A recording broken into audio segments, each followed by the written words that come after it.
राधे राधे दोस्तों, कैसे हैं आप सब? आज की कहानी है माँ जी हम आपको खाना नहीं देंगे तो आप पड़ोसियों से भीख मांगेंगी।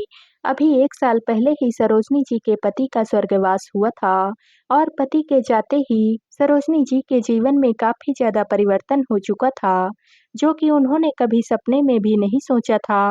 लेकिन अब उन्हें सब कुछ साफ साफ नजर आ रहा था कि वह अपनों के फैलाए हुए चक्रव्यूह में फंस चुकी थी और उनका जीवन अब बहुत ही कष्टप्रद हो चुका था, जिसे सुधारना बहुत ज़रूरी था। बस वह अपने बर्दाश्त की सीमा पार होने का इंतज़ार कर रही थी। सरोजनी जी ने सुबह सवेरे पूरे घर में झाड़ू-पोंछा लगा दिया था। खुद भी वो नहाकर पूजा करने के बाद सबके कपड़े धो रही थी। बेटे-बहू के कपड़े धोते हुए उन्हें बहुत रोना आ रहा था कि इस उम्र में भी जब उनके हाथ-पैर में इतना दर्द रहने लगा है, फिर भी उन्हें बेटे-बहू के कपड़े धोने पड़ रहे हैं। खैर, अगर वह काम करने से इनकार करती, तो बहू उन्हें 4 बातें और सुनाती और समय से खाना भी नहीं देती, इसलिए वह जल्दी-जल्दी हाथ चला रही थी। जब वह कपड़े धोकर बाहर आई, तो बेटा-बहू साथ में बैठकर पराठे, दही और आलू मटर की सब्जी खा रहे थे। वह कहने लगी, "बहू मुझे भी भूख लगी है, नाश्ता दे दो।" तो वो कहने लगी, "आपको दिखाई नहीं दे रहा है? अभी हम लोग नाश्ता कर रहे हैं ना, आपको बाद में दे दूँगी। जाइए अपने कमरे में जाकर बैठिए। जब देखो तब हमारे खाने-पीने की चीज़ों को नज़र लगाती रहती हैं।" सरोजनी जी को बहुत रोना आ रहा था कि बेटे के सामने ही बहू ने इतना ज़्यादा ज़लील कर दिया, लेकिन बेटा कुछ भी बोल ही नहीं रहा है। और जब वो घर के सारे काम कर सकती हैं, तो खुद का खाना खुद क्यों नहीं ले सकती हैं? शुरुआत में तो बेटा-बहू उनका बहुत ध्यान रखते थे। पति के गुजरने के बाद भी उन्हें सिर आँखों पर बिठा के रखते थे।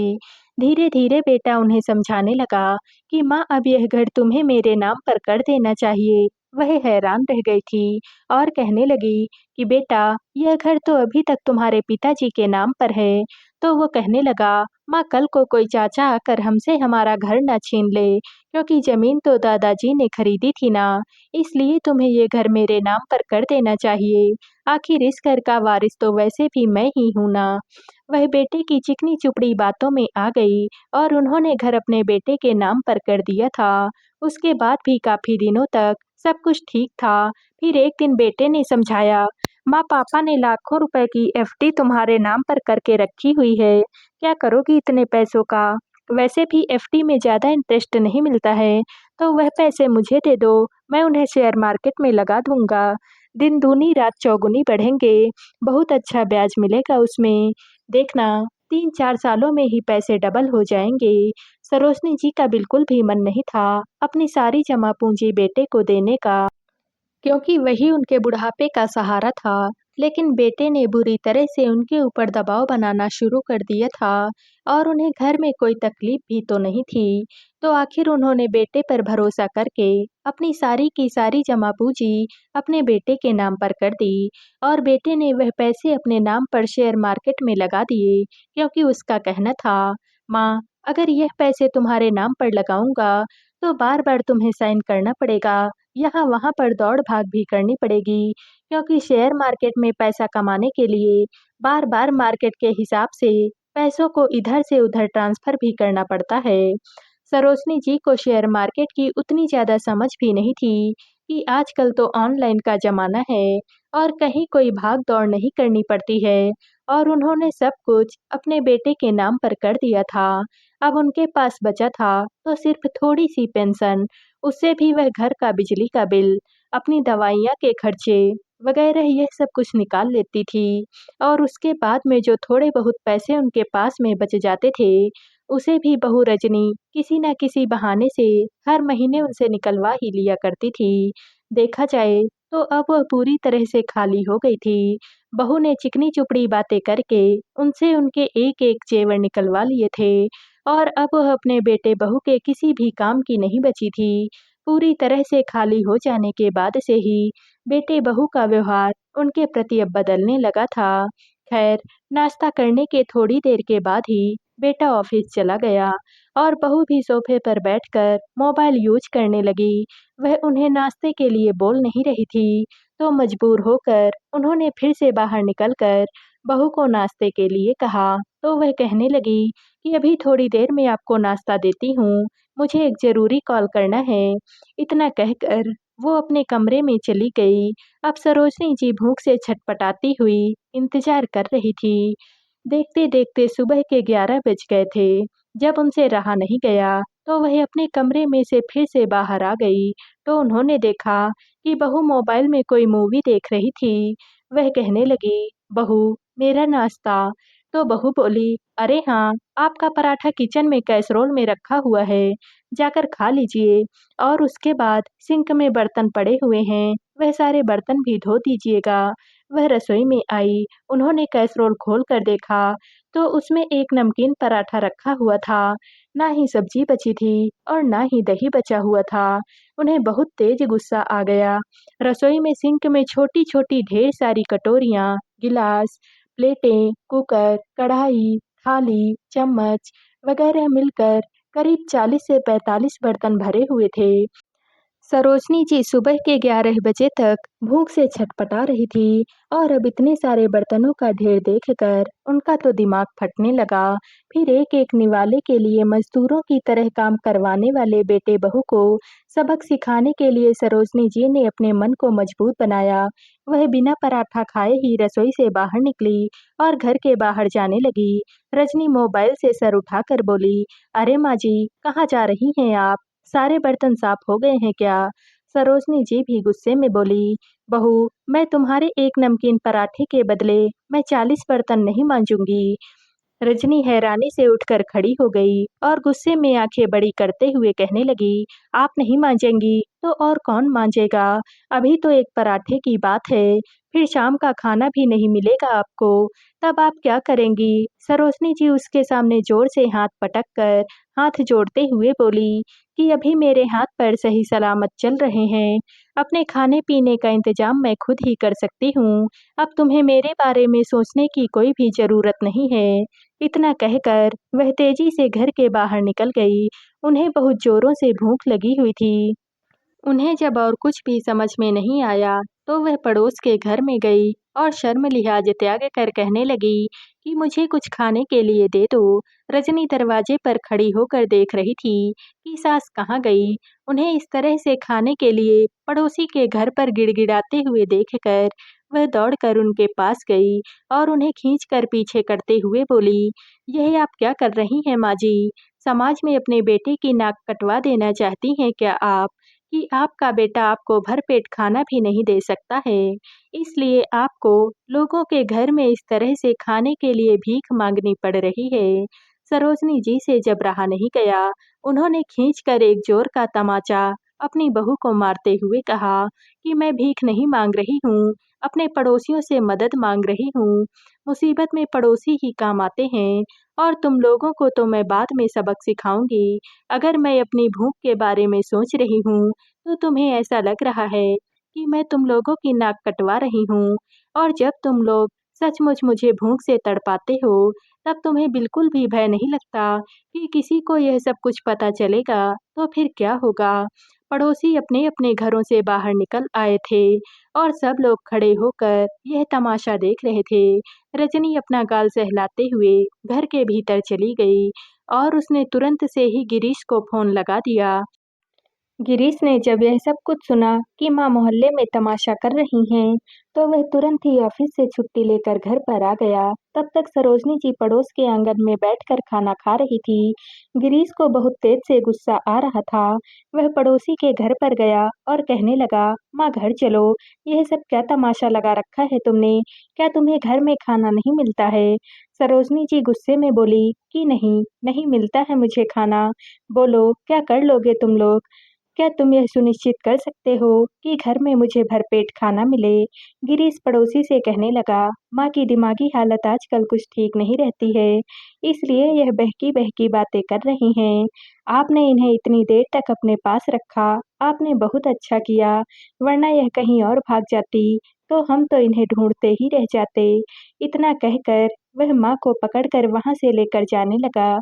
सरोजिनी जी ने उसे भी एक जोर का चांटा मारते हुए कहा कि जब मैं तुम लोगों के अत्याचार सहने से इनकार कर रही हूँ, तब तुम लोग मुझे पागल साबित कर देना चाहते हो।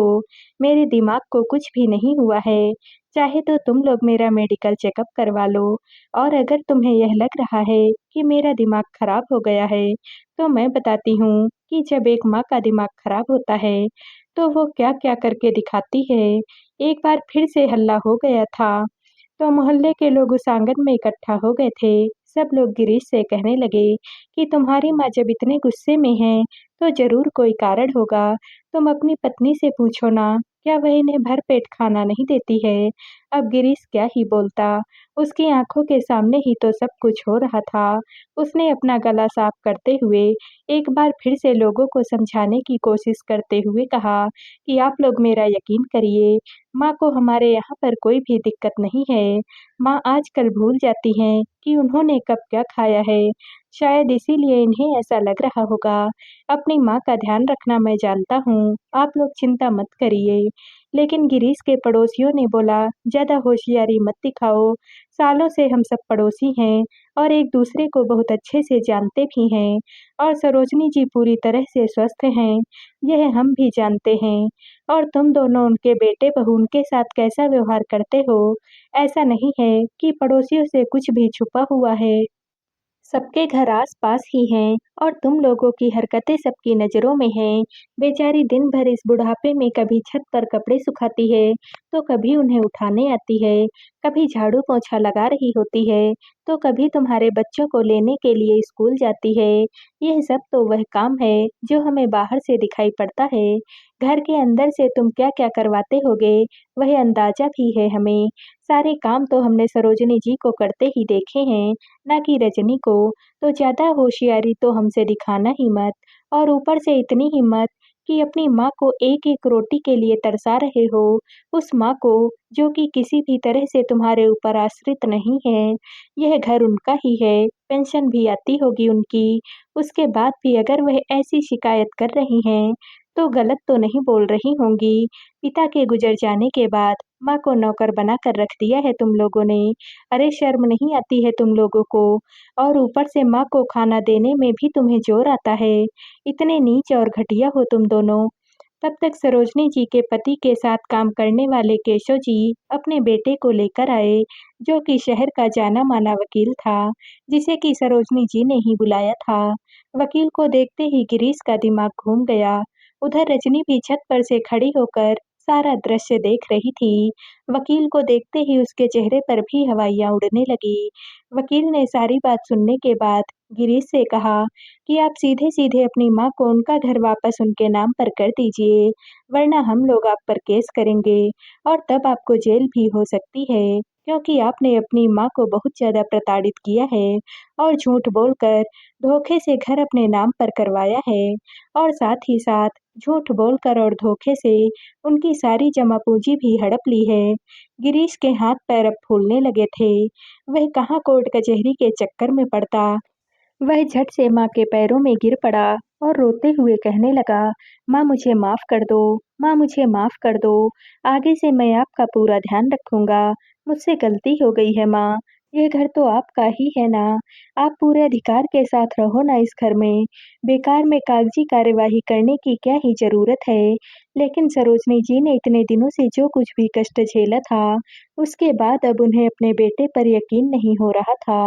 वह कहने लगी, नहीं बेटा, अब मुझे तुम पर भरोसा नहीं है। तुम लोग जितनी जल्दी हो सके मेरा घर खाली करके चले जाओ। यह घर मेरे नाम पर करो, और मेरे जितने पैसे तुमने लिए थे, वह सारे के सारे पैसे वापस से मेरे बैंक अकाउंट में जमा करवा दो। उसके बाद हम एक-दूसरे से कोई भी मतलब नहीं रखेंगे। तुम अपनी पत्नी के साथ आराम की ज़िंदगी जियो। तुम्हें इस बूढ़ी माँ का बोझ उठाने की भी ज़रूरत नहीं है। गिरीश कहने लगा, माँ यह सब कुछ तुम क्या बोल रही हो?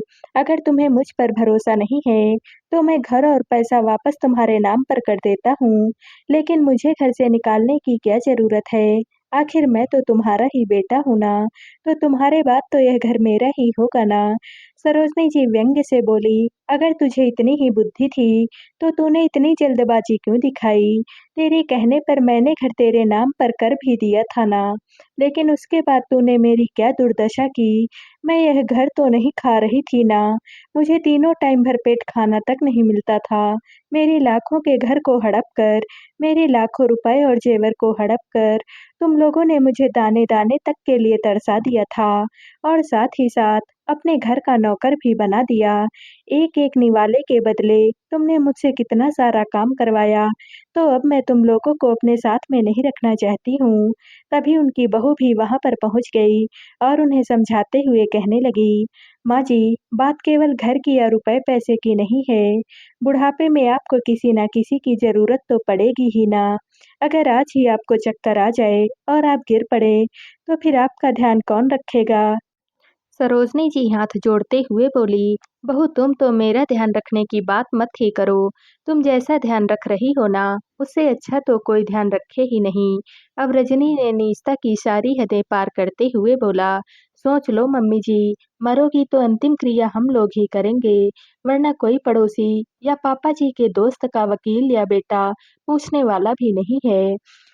तो सरोजनी जी ने बोला, बेटा मेरे जीने मरने की चिंता तू मत कर, उसका भी इंतजाम मैंने कर लिया है। तुम लोगों को मेरा कुछ भी करने की जरूरत नहीं है। उनकी बात सुनकर रजनी और गिरीश हैरान थे।